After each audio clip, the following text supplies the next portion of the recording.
Well, I don't know about you. Many businesses are hurting one way or another right now. Our guest today is pivoted, tells a story of a pivot, and I think that'll be useful to everyone. Our guest, his business first went down 15, 20%, then it went down 80%. He's got a large-ish facility, lots of headcount, and saw the business closing overnight, and they pivoted rapidly into something completely or seemingly unrelated to what they did before, and is now fully employing everyone and on an uptick and an increase. This is a really useful story. I think you'll hear something useful for yourself in it if you listen keenly. Plus, he's a really nice guy and a great conversation. So listen in as we talk with Kevin Hundal and how he's pivoted his business, what it means for yours.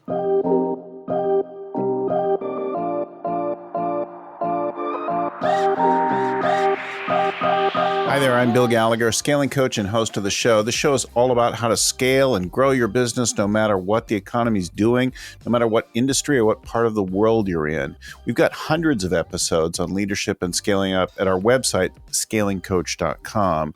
We, in addition to my own work, we also have 200 coaches in our group who are working as flexibly and as creatively as they can right now. We're doing things online with people. We are using a combination of online and learning and virtual learning and phone calls and Zoom sessions and everything else to help people pivot and make the move from surviving to thriving. We know that you would love to lead the recovery, and we want to help you get there. We're busier than ever, but we're also flexible and mindful of that. The website has hundreds of downloads of these episodes, plus all the tools and things that we talk about. And we'll even give you a free copy of the best-selling business book, Scaling Up, right there at scalingcoach.com. So just go to scalingcoach.com and get all the free tools and let us know if we can help you connect. Maybe it's the right time for you to get a coach. It's never been easier to work with us. Listen in now as we talk with Kevin Hundal. Kevin, welcome to the show. Bill, thank you for having me. I appreciate it. So, guys, Kevin is head of a company. So he's had a company forever, Atrend USA, and we're telling a story of a pivot today. Kevin and I first met. He was helping to run and be a trainer in the accelerator program that I've been involved with around the world for some years now, helping to develop those early stage companies. And Kevin's own company does the parent of the core company has been involved in, cool ass speaker boxes that drop the beats, and other kinds of audio gear, speakers and audio equipment and amps and things like that you would do to power for your audiophile experience. But everything changed, right? And even some of their core customers aren't buying as much. People are laid off. There's not live performances going on. And so that world got changed. So we're going to tell that story and talk about what they're doing now and how they've gotten so busy and how cool and gratifying that work is. So glad to have you. Now, you're in the West Loop area today. And what's it like there now? You guys are sheltering? What's the deal? Yeah, it's shelter in place here in Chicago, Bill. And I'll tell you, it's quite eerie in the morning. I run quite a bit, and part of my run is running in the morning around 6 a.m. And you can literally run down Michigan Avenue and see maybe 3 cars. So it's a really interesting time and very quiet, although you see people enjoying the city with walks and such, but it's very quiet here. Well, I lived in Chicago many, many years ago when you were very young. Yes, very young.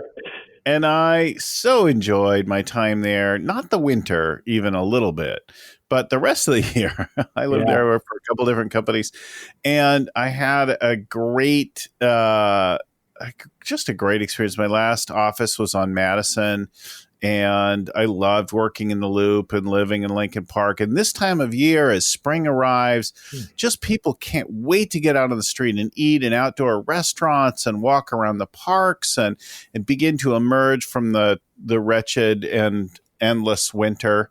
So I know that's got to be weird as hell that now people can't do that. You can't just go to the neighborhood bar or sit in an outdoor restaurant and enjoy that, the odd warm day as it starts to turn. It's got to feel really strange to be. Yeah.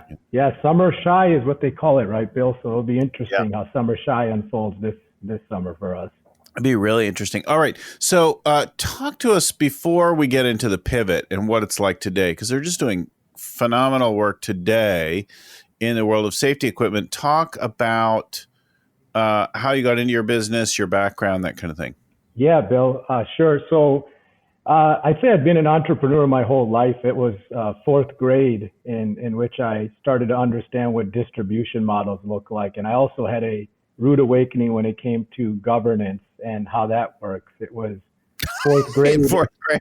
Fourth grade, yeah. In fourth grade, the distribution model is who's got the best comic book? Where can I get more gum? Yes, and actually building on the gum is what the distribution model was. My mom got a membership to Sam's Club, and I remember going there, and it's like, hey, why Sam's Club model so different than the Aldi we've been going to our whole life? It was, well, you can buy in bulk here. You've got a membership, so you get special access to deals. And I remember, let's call it acquiring my first box of blow pops. And I took those blow pops, put them in my backpack at school, and I had a pretty good gig going on for a while, making 50% margins. And like anything, I didn't pay taxes, right? So the principal got involved, and that business got shut down probably in about 20 days. But that was my first experience.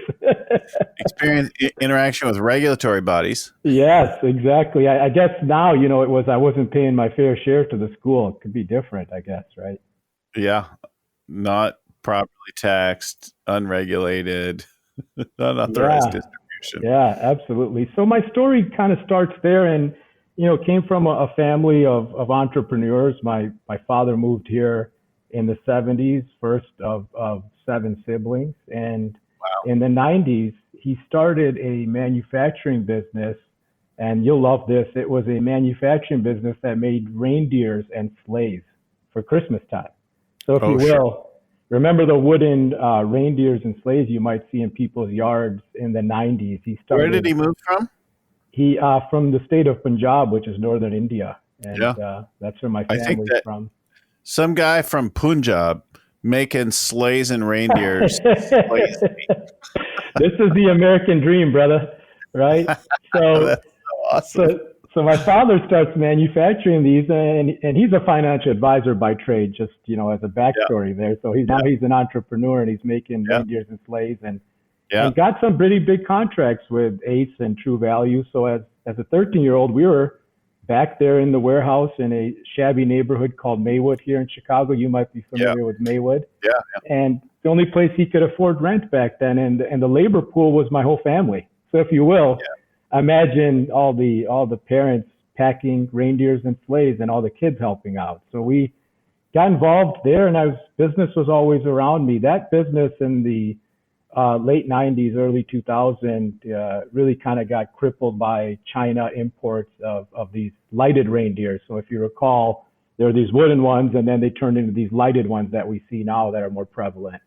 And that, I would say in hindsight, as I think about my journey, I actually had my first pivot in 2002, unbeknownst to me, because what we did from there was took the one piece of machinery that was left in that company and started Atrend. So Atrend came to life in 2002, and it was like, what can we do with that machinery? We had a family friend who was a distributor of car audio, and said, hey, I think you guys could maybe make enclosures. So I ran with that, and we started Atrend in 2002, making speaker boxes. That's amazing. In what year again? And that was 2002. 2002, yeah. So over 18 years, I've made a lot of bad decisions, Bill. I've got a lot of experience. Right, I've been punched in the face. So this is actually some the second pivot we're in now. How big is your facility now? All of Atrend? Yeah, so we've got 50,000 square feet here in Elk Grove Village Commercial Park, which a fun fact is one of the biggest commercial parks in Chicago, in the U.S. actually. Yeah. And how many people were you employing at your peak? At our peak was about 34. And Yeah. then also manufacturers reps who are commission based reps and 1099s and that sort. So including those or plus those? Plus, not including the 1099s and sales rep force Yeah. that's out there. So if you expand your contractor force as well, Yeah, what do you there's about 25 of those folks, so somewhere near the 60 mark almost. Yeah, 60 folks and that are counting on you for and your organization for a living. And was that the way it was just before the virus hit? Yeah, we were probably within a 10-12% variance there. And I'll say that the virus hit us back in December when it started hitting China, because part of my revenue is also importing products out of there. So we had to start making changes in a small degree back then. Yeah. So beginning to do that because of the impact on theirs. Yeah, I remember seeing the first news reports of the virus and realizing that I was about to go out on a 7, 8 country international speaking and workshop trip, and being nervous about the trip and maybe getting stopped or stuck somewhere, and or encountering the virus. But it was beginning to be on my radar. I did view it as something that was not going to be global in nature, but focused. My son was far more worried about it being global. And in fact, I had the whole family about to come join us. In the middle of my trip, I had a week off. And so I flew the family out to Greece and we spent a week together. But he was very like, should I go? Shouldn't I go? What's going to happen? He decided to come anyway, and we were all there and we had a week. And for the most part, people were relating to it as that's a thing that's like in China and Northern Italy. And we were still thinking about that in late February, right? But everything changed really, really fast. Yeah, and how was the journey back home? Was the flight still full, or did you see some drop off start happening? There was already beginning to be drop off. I noticed a little bit of as I began the trip in February. It was pretty full. Maybe there was softening. Hard to tell. Depends on the route that I was on. But the cost for the upgraded tickets was less and less. By the end, the last couple long legs of my trip were half empty, and there was lots of loosening. So I came back the end of the first week, beginning like the 7th or 8th of March, I flew back to the States, and the business class on my return flight was really, really loose. The cost for the difference on that flight, the upgrade cost was minimal. So it was way easier and comfortable, but we had become increasingly aware of it. And certain things that I would do, like I would take a conversational ball and I would throw that out to groups that I'm talking to start and engage the audience. And I didn't pull that out of my bag the whole time. And then where we began the trip with maybe some fist bumps and not hugs and that kind of thing, and then a few people would accidentally shake hands. And then it was very rare to see people embracing in the same way. I started the trip in the Middle East. But by the end, there was less and less, people were more and more distant and being careful about touching things, washing, hand sanitizer was now out. But on that last flight home on, I want to say the 7th or 8th of March, you couldn't find hand sanitizer anywhere in the airport. Yeah. It was gone. They were like, nope. There's nothing available. There were no face masks, no hand, nothing. You saw people walking around with things, but it was like, oh, things have changed. And then, of course, a week later, we were on house arrest. Yeah, because you flew right into it, basically. May 7th, if you got back, you guys were shelter in place, I think. Yeah, and I was reading about it's community spread in Santa Clara. I mean, that's literally an hour away by car from here. So, that's going to be the whole Bay Area. We're screwed. We're like, we're going to be sheltering. Yes. And I came back and people are still going around. But so I haven't owned a car for several years because I'm on the road so much. I didn't want to get an Uber anymore. I'm like, honey, I need to use your car. I've got a meeting in the city. And then I went in the city, and the building that I was going to and where I was going only had valet parking. So I had brought along with me antiseptic wipes, and I'm more of a germaphobe than most, so this fits right into my time. I wiped down everything that they might have touched, including everywhere that the valet might have sat. But I didn't worry about air that they breathed, right? I just rubbed down all the surfaces with a wipe. And then as I went through the building, if I went through the elevator, then I used hand sanitizer after. But nobody was wearing a mask yet. Yeah. Yeah. And it's seeing how it's becoming socially acceptable now, right? Back then, perhaps people were staring at saying, what's this guy Bill doing all of this? But now if somebody wore a mask before, what did you think about them? You thought maybe they have cancer and they're on chemo and they're compromised, so they're wearing something. You thought of them as particularly sickly, or you thought or they were Asian, right? Because the only folks who wore masks consistently were like from Asia, or even perhaps a polluted area like a city in India or something like that, where you think of like, I'm going to wear a mask for improved breathing. And in fact, we had masks already in Northern California because the last 2 years we've had substantial fires. Mm-hmm. And at one point, 2 years ago, you couldn't see across the street because the smoke was so bad from a fire more than 100 miles away. Yeah. Yeah. And some of that. So it's interesting, right? Yeah, it is very interesting on that. So you go there, your business starts to taper off on the supply side, and talk to us about the whole, the experience in the pivot. Paint that picture for us. Take us through.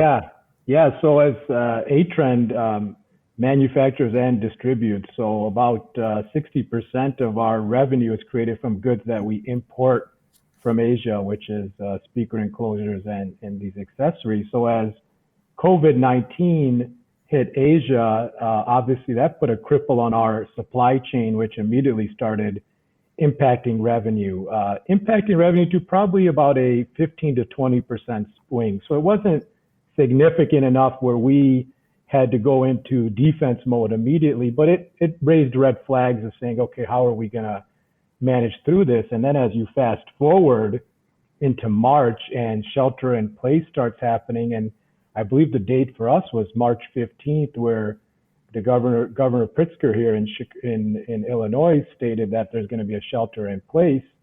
Within 48 hours, the volume of orders that we see coming in dropped off significantly. So now we're facing over a 7-day span. We're tracking data and seeing what's going to happen from a forecasting model. And it was a significant drop of about 60 to 80% of revenue we were seeing that was already impacting the business. So it's kind of like you jump into a fist fight and you get punched once and you get back up after that first punch. And now here's a second blow coming at you, first from Asia and now with COVID coming into the US. So that put us in a position to have to get creative and start responding. This is a good thing to remember because there are some noticeable blows that we take or drops in the business. But it's usually not just one. It's usually several, at least to an existing business. Yeah, absolutely. So there's been a couple of blows that came into play for us, and it's from Asia to here, and then it was also in a market that is already slowing down, right? As you mentioned, Uber, people don't buy cars as much anymore, and you're a prime example of that. That you jump in an Uber with your headphones, right? So the need for some of our product has been declining over the last couple of years, also. Yeah. A change in that whole personalization. And neither of my kids have their a driver's license. They've both relied on Uber, and they're both 20 and 22 now. But now they're thinking, okay, maybe I need to learn to drive. Maybe I don't want to get in and out of Uber, and I certainly don't want to get in an Uber pool or Lyft line anymore.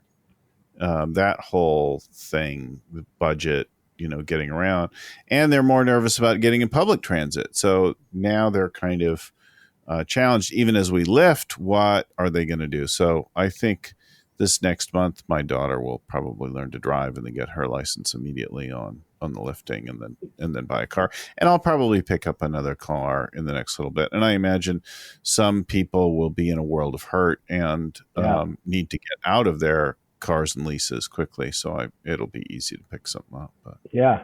The DMV is going to be pretty busy, it looks like, after this. So there you are. Business is down. And what's your approach? How do you come up with the idea to move into this? What's your thinking, your process? Yeah. So I'll start with, so my brothers and I are very entrepreneurial, and that's a blessing and a curse. So we've made quite a few wrong decisions the last 10 years also, because we chase these squirrels all the time, right? So it's like, there's a shiny object. What should we go do next? Like, let's try that. I'll say in this case, it's really helped us out, because the challenge I put at hand to our leadership team was that we've got to get this business back on track. So what ended up happening the third week of March, and this is after we took zero partner pay down, we looked at costs on a defense, everything we could do. Then we got to the last stage, which was payroll, of course, being the biggest one. And had to make the hard decision of laying off 25% of our blue collar workforce. And these majority of these folks are Hispanic. They're the head of the household.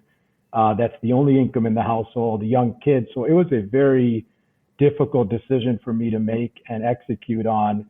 And coming out of that, the thought process was, hey, it's our responsibility to put food on the tables for our people. And then I said, however, it's also our responsibility to make sure there's a company left at the end of this to put food on the tables of our people. So we've got to balance this equation. And the challenge I put to the team was that we need to work our asses off to figure out how we get business back on track immediately. So our team rallied around, and this was not just the leadership team, but the people on the floor that were left over still. And we looked within our plant, and we said, let's look within our walls. What's within our walls that we can do? So we've got a high-tech CNC machine that cuts plastics and wood. And some of those plastics are used in our speaker enclosures. It's an FDA-approved PETG plastic, which FDA approves for also face shields. So my brother went to work and looked at what we could do with face shields and started tinkering around with things and came up with a face shield that we could start manufacturing. And on the other side, we started looking at barriers that were made of plastic. So I don't know how much you've gotten out, Bill. It looks like California, you guys are pretty locked up. But if you've gone to a grocery store, you'll see some of the acrylic or plastic barriers that provide protection between the customer and the cashier. And so then we started adding those to the line. So now we've got 2 product categories that we started manufacturing. And the first week, it was pretty chaotic when we started marketing some of that. So we got out there, started marketing. We looked outside of our plant over the last, 2002, 18 years of all the mistakes I've made. Well, what can I learn? What can we do to really get this out there and do some good in the world, right? Our company's purpose is oneness. So that's a good thing to know. It's not just face masks and face shields, which is important and urgent right now. But as businesses go back to work, and some that are already in, these dividers are going to be, if you look at pictures of restaurants and cafeterias that are reopening now in Asia, where they're ahead of the curve on us, they have already erected plexi barriers so that I'm sitting across from someone. I don't necessarily need a full 6 feet of distance. I'm facing them and I'm looking through a glass window so I can still see people and feel, but I'm not spraying on them. Right? Absolutely. If I cough, it's not necessarily going to freak everyone out in quite the same way. But if you think about it, right, in your most of our grocery stores around here now have these. And then other places like the UPS store and FedEx and that kind of thing, they have these, they're rapidly putting up these plexi barriers that are more like the bulletproof glass in a check cashing place or a bank in a bad neighborhood, right? There, you're going to have this in every single business, your reception area is going to have a barrier like that, because nobody's going to want to sit with somebody sort of towering over their desk looking down at them anymore for a long time. And even maybe after we get a vaccine, because people are going to be worried about the next one or a mutation or whatever. I mean, we've had SARS and MERS and Ebola and that kind of thing. And people are starting to be like, oh, maybe the world is connected now and these things are going to spread. So I'm sure some of it, like every single office, I think is going to need this kind of stuff now. Yeah, Bill, and we've been doing some proactive feedback and survey and interviewing larger organizations, 300 people plus, and saying, what's your coming back to work strategy? What is that going to look like? And you're absolutely spot on. It's that, hey, we're going to have these barriers, or an area where people have to get temperature checked when they walked in every morning. And then you walk in and then you get your gloves and then you get your masks, and you're going to have a certain allotment of those every month that you have to utilize. So people are preparing for this new work behavior that's going to come to life here quickly. Now, some people are horrified at this, like, oh my God, this is just the worst thing ever. I can't imagine a world where I have to do. But you know what? I've been working with a company that does supplements, vitamins, fish oils, things like that, that people take, nutritional supplements, and for their health, and which there's plenty of interest in right now. But, those people every day they go to work, they step in a little thing, it puts a booty on their shoe. They wear a smock, they wear gloves, they put on a face mask and or goggles, and they put on a surgical mouth covering, right? And a hairnet. All of those kinds of things are already doing, because they are covering, they're producing something you're going to put in your mouth, right? You're going to ingest this. And the purity, the health and purity of this needs to be very, very, very high, well above standard for a premium brand. So, that's not a horrible place to work. That's a great place to work. It's just people are suited up for it. And this is going to become normal, part of everyday discourse in many places that we interact with each other for a while. Absolutely. There's a model called SCARF. Bill, have you heard of it? David Rock, he's the co-founder of Neuro Leadership Institute. No, tell me about that. Or maybe I have. But I don't know it. So. It's been great. It's something I've subscribed to, and one of my forum mates turned me on to. And it's this model around that in our brain as humans, we have this flight or this fight, this risk or reward response that happens. And in this risk or reward response, the acronym is SCARF. So it's status. So relative importance to others. It's certainty, our ability to predict the future. So if you think of certainty, people don't have that right now. In most cases, we don't have certainty in what's going to happen here in the next week or 3 weeks or shelter in place. And then the A is for autonomy, our sense of control over events. Yes. I know I have a sense of some control, but some I don't right now. And the R is relatedness, how safe we feel with others. And then fairness is how fair we perceive the exchange between people to be. Am I getting my fare from government checks? Am I getting my fair share right now? So if you think about SCARF, 3 out of those 5 is at high risk right now: certainty, autonomy, and fairness. So how do we position that to get restarted in our businesses and restarted as an economy? And what can we do to get people more acclimated to this restart and what it's going to look like? So I think it's useful for people to realize that there's a lot of this language. I think it's normal. It makes sense. And in one sense, it is valid. In another sense, it's not valid. There's no restarting. There is an economy right now. The economy didn't stop. It slowed, it changed, it shifted, as it always does when there's a dramatic event. This is an unprecedented event in human history. Not that we've never had outbreaks, right? There have been things like the plague and the 1918 flu, and there have been things like that before. But this global spread and the way that we've responded and the awareness on a global basis of what's going on is unprecedented. Yeah. So we're dealing with this thing, but there's an economy. I'm buying groceries. I'm buying all kinds of stuff every day. Amazon is getting a huge amount. There are delivery drivers showing up at my house every single day. You're probably buying more than you ever thought of. on Amazon, right? Yeah, I mean, I am cautious. I'm not going nuts. My wife and daughter would like me to put in a hot tub now. I'm slow. I've been a little slow to bolt, but for a couple of reasons. One, just to be smart and sensitive, not to be Sure. too hedonistic. Yes, I live in a better neighborhood, in a comfortable house, that kind of thing, and not everybody does. Both some of our listeners and some of the people on our teams live in dense urban environments. They have too many. If you even asked me a few years ago, I used to have my brother and his family living here due to some family circumstances. And my kids were still at home, living at home versus living out in the world. And so my daughter's sheltering here now, but has had an apartment for the last year or so of her own. And so my personal impact so far is limited. But there are people around us, like we're already seeing increases in domestic violence, Hmm. in hardship between people living in much.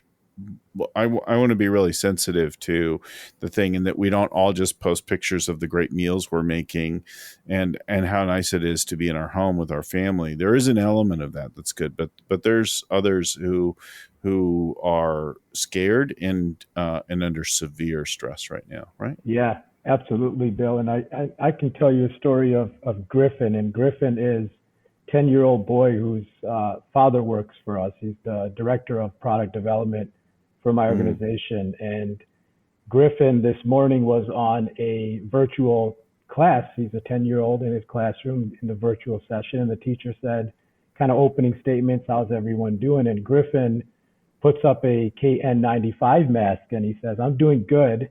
I'm really proud of my father because he's helping to provide these to the world. And the teacher came to tears saying that Mm.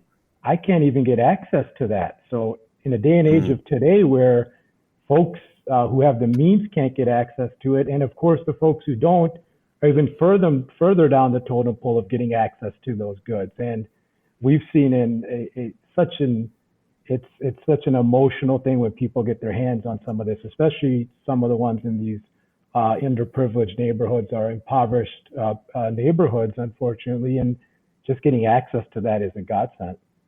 Well, if you try to go on Amazon right now, you're going to see maybe a delivery of a mask between sometime late May to June. But if you want a mask right now to go, you're going to make your own mask, right? And we're starting to see people make that. But those are providing not full protection in the same way. There's a real demand. And then there's people who really need more protective masks, who are working in at-risk places, whether it be a supermarket or a medical facility, who need better protection equipment. And there's a real scarcity of some of those things available.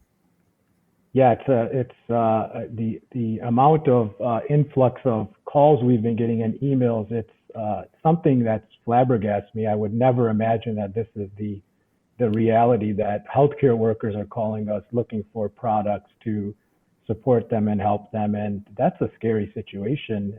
Having to go into the hospital every day and reuse a face mask over and over. See what I hear you doing. I don't know. Did you know, were you using consciously the SWT sweat tool and process for this?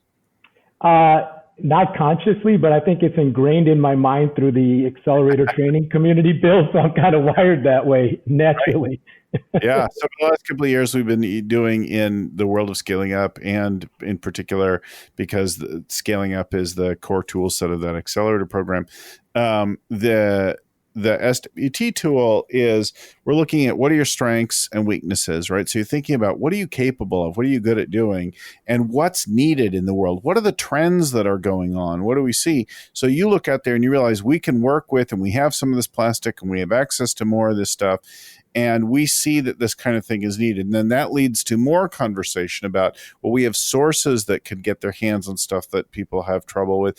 And there's other things that we could make here. So you've got distribution, you've got suppliers, you've got reps out in the field, you've got some light manufacturing capability in some specific areas, and you start to see a whole bunch of things that have nothing to do with speakers and audio equipment. Yeah. Let's say we have the experience of doing a lot of shit wrong, so we know what to do right now to try to do some good in the world, right? And looking at our resources. So what are you guys making right now, and where is it going, and what's that been like? Yeah, so the product category continues to grow literally every 3 or 4 days. So we're manufacturing the face shields. Those are going to nursing homes. We've done deliveries. Frontline workers in hospitals. We've done deliveries. UPS drivers or logistics drivers. So a lot of those have been going to frontline workers, and then the barriers have been going into all sorts of locations, including what's interesting up in Minnesota at a voting booth a couple weeks ago. They put up a ton of them for the polling station they have there. So we landed some there to help support them there. And then what we started doing is from the strategic sourcing side, as you mentioned, Bill, is tapping into our 17 years of experience in Asia, the right people with the right factories, and getting to the FDA approved factories, and started importing the masks that have been in such shortage. And what we found is sourcing it is one thing, getting proper product is the second thing that's not fraudulent, that actually does the job that it's supposed to do. And then how do you get it out of the country? Literally getting flights out of Shanghai has been a simple project, should be maybe an hour, has been days trying to figure that out. And what you find is that there's such a backup because of the demand, even getting it out of the country. And then how do you clear through customs and get it on the floor here? So we went in and unwound a lot of that, but that expertise and experience we've had has allowed us to add masks and gloves and hair nets, and now we're looking at a few other things that we're probably going to add to the catalog. You should get those shoe things too, the shoe guards. Things that you step in and they put a little scrunchie around your shoe. Yeah, absolutely. It's on the radar. It's been amazing to me the market, the products that are coming out at such high speed right now, as the whole globe is looking into this. And the Tyvek suits. Got to get little bunny suits. Yeah, we'll get a custom mask for you, Bill. Well, my brother's company is a distribution company, and one of their big lines, they sell all kinds of equipment that's now being used for people to work from home, but they also have historically sold like the video conference room setups. So like the big screen monitor and the special cameras and that kind of thing. And now people are putting more and more of those things out of there. So they're selling the smaller at home kinds of equipment. But they got their mats. And they sell secondary medical gear. So there's a range of medical stuff they remarket as people trade up and do that kind of thing. But now, like, people want everything, so the demand is very high for that. So they're doing really well. But they, of course, are working differently within their warehouse and so on as they provide an essential need. And they branded their masks. So they've got their logo printed on the front of their masks. Which is awesome. Yeah, and I think you'll see more of that. The survey has been that we've been taking is as companies come back into the offices and start working physically in front of one another, is it going to be these washable masks with brands on them, or what your passion is, right, or your purpose is, or is it going to be disposable ones? And it'll be interesting to see how companies respond to that. And perhaps it's going to be a fashion statement, right? I probably wouldn't put my logo on a mask that I gave to anyone. I probably would put something like, thank you for your distance, or thank you for covering up. Or I might put, I'm smiling behind the mask, or I might print a smiley face on it. I probably would put some other kind of message on there. If gave it to people. And I imagine that we will and should probably get something like that as we get a soft lift and I get teams who want to meet in person again, right? I think we should probably just tell folks where to go and to get. I think you've shared anything else to share with our listeners on this story. I think you've done a great job of pivoting into a line of something that's needed, leveraging your company's strengths and your resources to move into something that really makes a difference. And is your whole workforce now employed, or only some of it brought back? Yeah, we've brought back everyone, and in addition, I just did another hire today of a ex-employee who was laid off. So that was a proud moment, and I feel we'll be hiring up here in the next 30 days. So not only did we get everyone back, we've started to create some jobs now. It's really great. What anything else folks should know?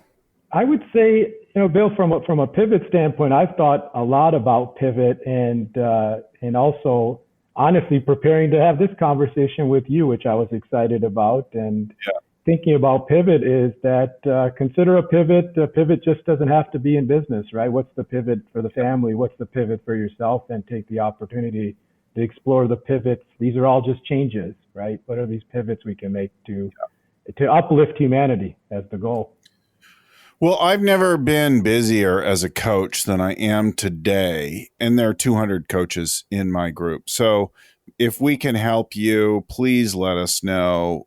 We are exceedingly flexible. We have a very flexible mix of coaching, team coaching, planning, scaling up implementation. We're doing pivots. We're doing startup. We're doing a little bit of startup. That'll come soon enough. We're doing quite a bit of pivot work and transition work for people. If we can help you, if it's time for you to get a coach now, please let us know. You will find us and me very flexible and working. Even though we're already busy, we're acutely aware of the distinct honor, privilege of doing the kind of work and the need for this in this time frame. So you'll find us at scalingcoach.com. And if you want to get some safety equipment, you should go to atrendsafety.com, or you just want to find out more about Kevin's work and company, go to atrendsafety.com. We'll put the link in the show notes. And then he's even got a code there for you to get friends of the show. Use all lowercase, one word, Coach Bill. So Coach Bill, lowercase, get your safety gear, masks, face shields, whatever stuff, gloves, whatever you have. It's expanding minute by minute. So Kevin's a great resource for you, and they will get stuff shipped out to you for your team, your family, your nursing center, whatever it is that you've got. Kevin will hook you up right away. And if we can help you, let us know. It's time for more people to get coaching than ever before. Scalingcoach.com. Thanks again, Kevin, for coming on the show and sharing your story. Hopefully it inspires folks and have them think about what could they do that's like a completely different thing, except leveraging their existing team, their existing resources, and put them on a path to growth again. Yeah, thank you, Bill. Thank you very much for having me. Appreciate it. Well, if the show is helpful, please tell somebody else about it. All the world, we need to help each other as much as we can right now. So pass it along, turn somebody else onto the show. If you like it, if you give us a review, that helps us. And if you subscribe, it helps you to get them every week. You can also drop us a line, send us an email, info@scalingcoach.com. Big thanks to Vern Harnish, author and creator of the Scaling Up Framework and the original Rockefeller Habits. The show is produced by Lucy Summers. The audio is edited by Albert Burge at Podfly Productions. And our show notes are compiled by Ein Kadina, proofread by Tim McGowan. Thanks again for listening. Keep scaling up.